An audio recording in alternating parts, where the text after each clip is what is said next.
हम जॉन और सेरा से मिलते हैं, जो अपने बच्चे के आगमन के लिए अपनी नर्सरी को रंग रहे हैं और रंग चुन रहे हैं।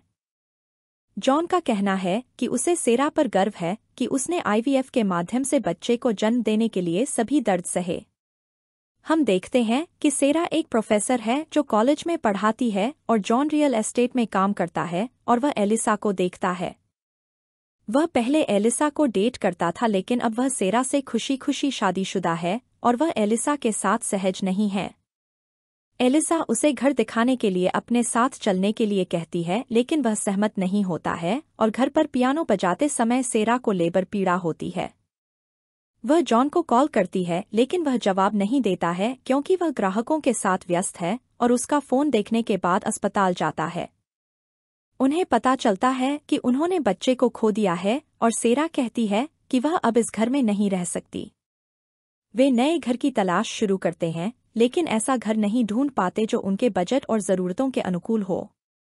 ब्रोकर उसके दोस्त एम्मेट से मिलने का सुझाव देता है, जिसके पास उनके लिए कुछ हो सकता है, और वे सहमत हो जाते हैं। वे एक बड़े घर में जाते हैं और एम्मेट से मिलते हैं, जो उन्हें अंदर बुलाता है और घर दिखाता है। वे दोनों को घर पसंद आता है और वास्तुकला की प्रशंसा करते हैं और एम्मेट उन्हें बात करने के लिए ड्रिंक के लिए आमंत्रित करता है। सेरा कहती है कि वह कहीं शांत जगह पर जाना चाहती है और नई शुरुआत करना चाहती है, और वे सभी इसके लिए खुश होते हैं और ड्रिंक करते हैं। एम्मेट उन्हें घर में मिली वस्तुओं को दिखाता है और कैसे उसने उन्हें रिस्टोर किया और दीवार पर जोड़ा। वह उनसे पूछता है कि क्या होगा अगर यह घर उनका होता, और वे दोनों इसे मजाक की तरह सोचते हैं और हंसते हैं। एम्मेट उन्हें रात रुकने और इसके बारे में सोचने के लिए आमंत्रित करता है और कहता है कि इस घर ने उसे एक बार शांति दी थी। रात में वे इस घर के बारे में बात करते हैं कि यह कितना अद्भुत है और प्यार करते हैं, और सुबह तैयार होकर नीचे जाते हैं। वे देखते हैं कि एम्मेट चला गया है और उनके लिए एक नोट छोड़ गया है, जिसमें लिखा है कि वह घर उन्हें मुफ्त में दे रहा है। उसकी केवल एक शर्त है कि तहखाने का दरवाज़ा कभी नहीं खोला जाना चाहिए, और वे जाकर इसकी जांच करते हैं। सेरा प्रस्ताव स्वीकार करने के लिए उत्साहित है, लेकिन जॉन को लगता है कि कुछ गड़बड़ है और दलाल उनके निर्णय के बारे में पूछता है। जॉन कहता है कि कोई भी इस तरह का घर मुफ्त में नहीं देता है, और सेरा कहती है कि यह उनका सपनों का घर है जिसे वे अपने जीवन में खरीद नहीं कर सकते। उनकी सारी बचत आईवीएफ उपचार के कारण खर्च हो रही है, और कहती है कि वह कल रात बहुत अच्छी तरह सोई और आराम महसूस किया। जॉन सहमत है और वे अनुबंध पर हस्ताक्षर करते हैं और बहुत उत्साहित और खुश महसूस करते हैं और अपना सामान यहाँ ले जाते हैं। वे घर को फिर से सजाते हैं और जॉन देखता है कि मिसकैरेज के बाद सेरा कितनी खुश है, और बाद में वे अपने परिवार और दोस्तों के लिए एक पार्टी रखते हैं। हर कोई पार्टी का आनंद लेता है और एलिसा और काम से अन्य सहकर्मी जॉन को बधाई देने आते हैं। जॉन एलिसा को देखकर खुश नहीं होता है और उससे बात करने जाता है और कहता है कि उसे आज रात नहीं आना चाहिए था। एलिसा कहती है कि सेरा के साथ जो हुआ उसके बाद वह जॉन के लिए चिंतित थी और यह देखना चाहती थी कि वह ठीक है या नहीं। जॉन कहता है कि वह ठीक है और कहता है कि उनके बीच सब खत्म हो गया है और वह उससे इस तरह नहीं मिल सकती, और कोई उसे बुलाता है।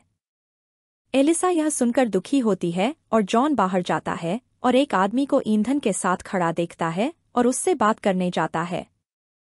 वह आदमी कहता है कि उसे घर जला देना चाहिए इससे पहले कि यह उसकी जिंदगी को नष्ट कर दे, और फिर चला जाता है और जॉन उलझन में है। अगले दिन सेरा अपनी नई पड़ोसी कैथरीन से मिलती है, जो उसका स्वागत करती है और उम्मीद करती है कि वे कम से कम यहाँ रहेंगे। सेरा यह सुनकर उलझन में है और जॉन ऑफिस जाता है और देखता है कि हर कोई उसे देख रहा है। उसे पता चलता है एलिसा ने उसके खिलाफ सेक्सुअल हरासमेंट का मामला दर्ज कराया है और उसे अस्थायी रूप से निलंबित किया जा रहा है। वह काफी गुस्से में है और पूछता है कि अगर एलिसा को ऐसा लगता है तो वह पार्टी के लिए उसके घर क्यों आई। जॉन घर आता है और सेरा कहती है कि उसने फिर से काम करने का फैसला किया है, और जॉन उसे अपने निलंबन के बारे में बताने में असमर्थ है। उसे एलिसा और अन्य लोगों के साथ तहखाने के दरवाजे के बारे में हुई बातचीत याद आती है। अगले दिन सेरा काम पर चली जाती है और जॉन दौड़ने चला जाता है और 2 सप्ताह बीत जाते हैं और उसका दोस्त स्टीवन कॉल करता है और उसे सेरा को बताने के लिए कहता है। जॉन देखता है कि सेरा आखिरकार खुश है और उसे नहीं बता सकता और एलिसा को संदेश भेजने का फैसला करता है, लेकिन ऐसा नहीं करता। वह तहखाने का दरवाज़ा खोलने की कोशिश करता है और खोलने के लिए एक क्रॉबर भी लाता है, लेकिन उसका हाथ घायल हो जाता है। बाद में सेरा को लगता है कि जॉन परेशान है और उससे पूछती है और जॉन कहता है कि एम्मेट को कैसे पता चलेगा कि वे दरवाज़ा खोलते हैं या नहीं। सेरा कहती है कि वे ऐसा नहीं कर सकते, अन्यथा वे इस घर को खो देंगे और यह देखकर परेशान हो जाती है कि जॉन दरवाज़ा खोलना चाहता है।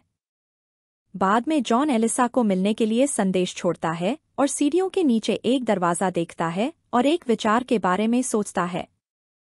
वह जाता है और घर का ब्लूप्रिंट ले आता है और उसे पता चलता है कि पिछले मालिक पॉल ने भी इसके लिए अनुरोध किया था, लेकिन वह इसे लेने कभी नहीं आया।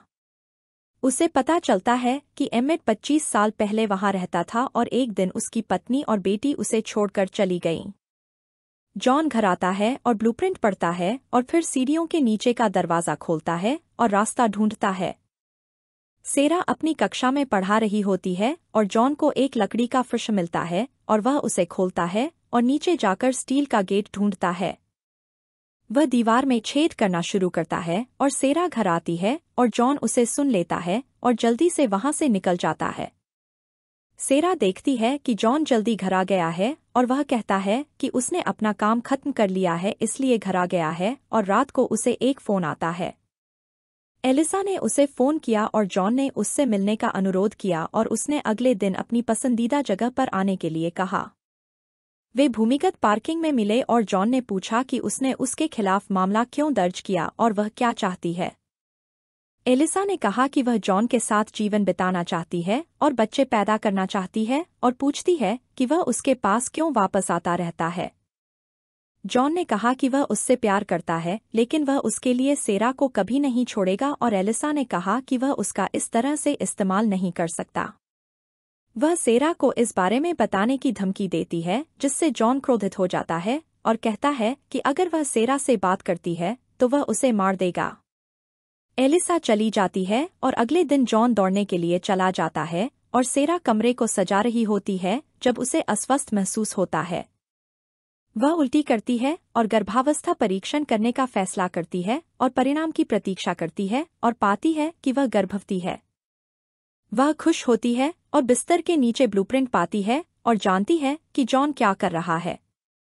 वह जाती है और सीढ़ियों के नीचे प्रवेश द्वार ढूंढती है और नीचे जाने का फैसला करती है और एलिसा घर में आ गई है। सेरा नीचे जाती है और गेट देखती है, लेकिन उसकी टॉर्च की बैटरी खत्म हो जाती है और एलिसा घर में प्रवेश करती है और अंदर कोई नहीं पाती।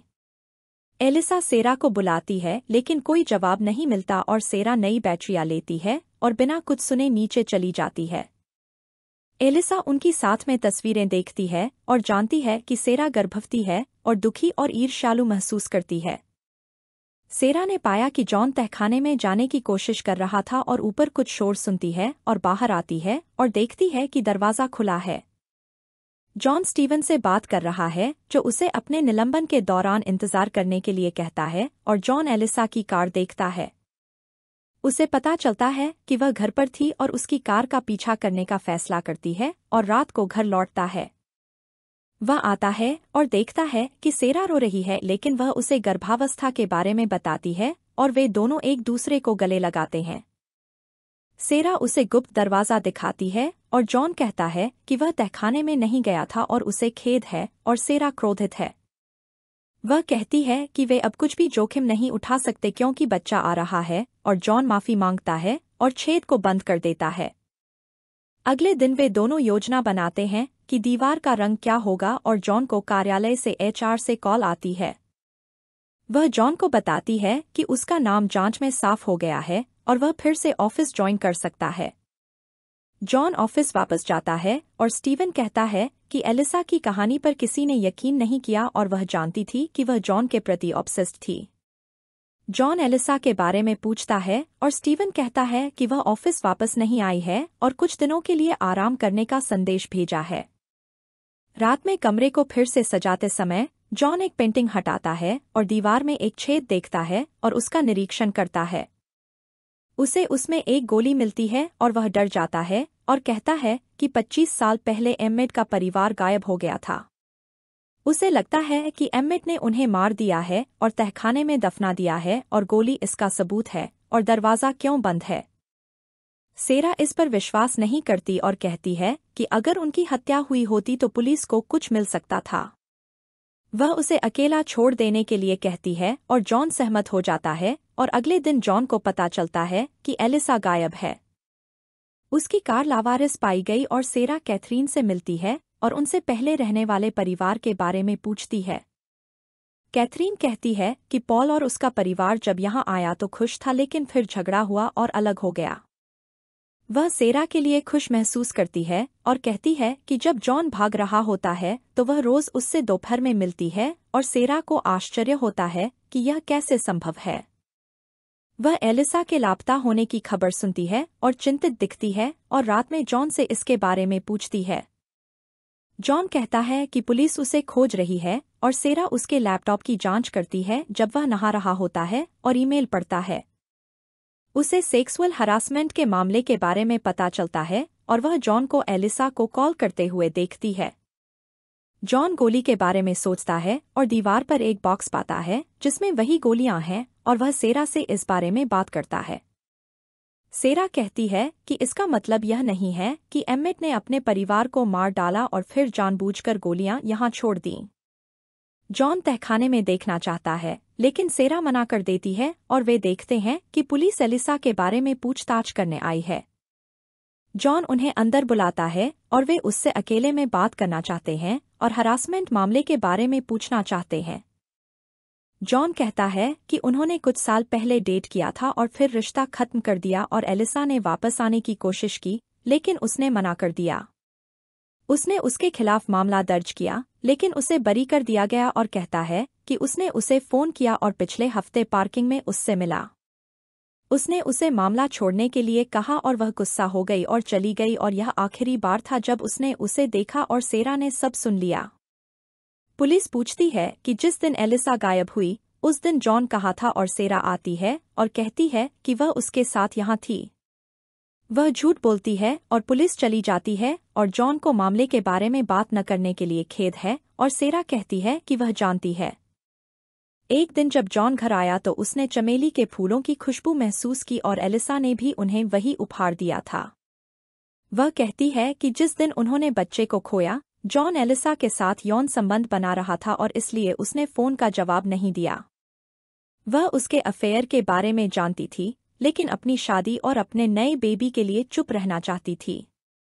जॉन को दोषी महसूस होता है और सेरा चली जाती है और जॉन तहखाने के बारे में सोचता है और पॉल से मिलने का फैसला करता है। वह उसके घर जाता है और उससे मिलता है और पॉल कहता है कि वह भी घर में मुफ्त में रहा था और पहले घर सुंदर दिखता है। उसकी शादी विफल होने लगी और वह शराब पीने लगा और झूठ बोलने लगा और घर ने उसकी जिंदगी बर्बाद कर दी और अब वह अकेला है और तलाक ले रहा है। वह देखता है कि घर इंसानों में सबसे बुरा लाता है और वह तहखाने का दरवाज़ा खोलकर इससे बच सकता है। सेरा गोली के छेद को ढक देती है और जॉन घर वापस आता है और उससे कहता है कि उन्हें घर छोड़ने की ज़रूरत है। वह कहता है कि वह झूठा और बुरा पति रहा है लेकिन अब ऐसा नहीं कर सकता और सेरा कहती है कि वह नहीं जा सकती। सेरा कहती है कि वे इस घर के लायक हैं और जॉन क्रोधित हो जाता है और कहता है कि यह घर एक पिंजरा है और तहखाने की ओर जाता है। वह कहता है कि वह इसे खोलने जा रहा है और ताला तोड़ना शुरू करता है लेकिन सेरा उसके सिर पर मारती है और उसे रोक देती है। बाद में जॉन जाग जाता है और सेरा कहती है कि वह इसे नहीं खोल सकता क्योंकि वह यह देखने के लिए तैयार नहीं है कि उसे क्या मिलेगा। वह एलिसा का फ़ोन दिखाती है और कहती है कि जिस दिन एलिसा उनके घर आई उसने ऊपर कुछ शोर सुना। उसने बंदूक ली और एलिसा को कमरे में इंतजार करते हुए पाया और उसे जाने के लिए कहा लेकिन उसने मना कर दिया। एलिसा ने उससे कहा कि वह इसके लायक नहीं है और गुस्से में सेरा ने उसे 3 बार गोली मारी और एलिसा गिर गई और मदद मांगी। सेरा ने बच्चे और अपने जीवन के बारे में सोचा और एलिसा को मारने का फैसला किया और उसकी गर्दन दबा दी और उसे मार डाला। उसने फिर उसके शरीर को लपेटा और शरीर को नीचे खींच लिया और छेद में फेंक दिया और शरीर को वहां छिपा दिया। उसने फिर एलिसा की कार चलाई जिसे जॉन ने देखा और उसका पीछा करना शुरू कर दिया, लेकिन वह गलत रास्ते पर चला गया और उसे खो दिया। उसने फिर कार छोड़ दी और सिम कार्ड तोड़ दिया और कंपनी को कुछ समय की छुट्टी के लिए ईमेल किया। उसने अपने कपड़े जला दिए, लेकिन एक गोली दीवार पर जा लगी जिसे जॉन ने पाया और इसलिए वह उसे तहखाने का दरवाज़ा खोलने की अनुमति नहीं दे सकी। यह सुनकर जॉन चौंक गया और उसने कहा कि एक अच्छा वकील उन्हें बचा सकता है, लेकिन सेरा ने बंदूक उठाई और उसे रुकने के लिए कहा। सेरा ने कहा कि वह एलिसा की हत्या के लिए उसे दोषी ठहराएगी और वह जेल जाएगा क्योंकि उसने छेद को ढक दिया था और उसके निशान उस पर हैं। पुलिस को एलिसा के साथ उसके पिछले संबंध के बारे में पता है और मामले के कारण उसे हत्या के लिए दोषी ठहरागी। वह उसे गोली मार देगी और कहेगी कि उसने आत्मरक्षा में ऐसा किया और बच्चे के साथ यहाँ रहेगी या जॉन को चुप रहने और अपने परिवार के साथ यहाँ रहने के लिए कहा। जॉन के पास कोई विकल्प नहीं है और वह सहमत हो जाता है और कुछ समय बाद वे एक बेबी शॉवर पार्टी आयोजित करते हैं और सभी को आमंत्रित करते हैं। उन्हें एम्मेट से एक पत्र मिलता है जो उन्हें बच्चे के लिए बधाई देता है और उन्हें तहखाने की चाबी देता है। वह कहता है कि अब यह उनकी मर्जी है कि वे इसे खोलें या नहीं और सेरा जॉन को एक तस्वीर के लिए ले जाती है। हम देखते हैं कि जॉन खुश नहीं है और सेरा के साथ खुश होने का दिखावा करते हुए एक झूठी जिंदगी जी रहा है।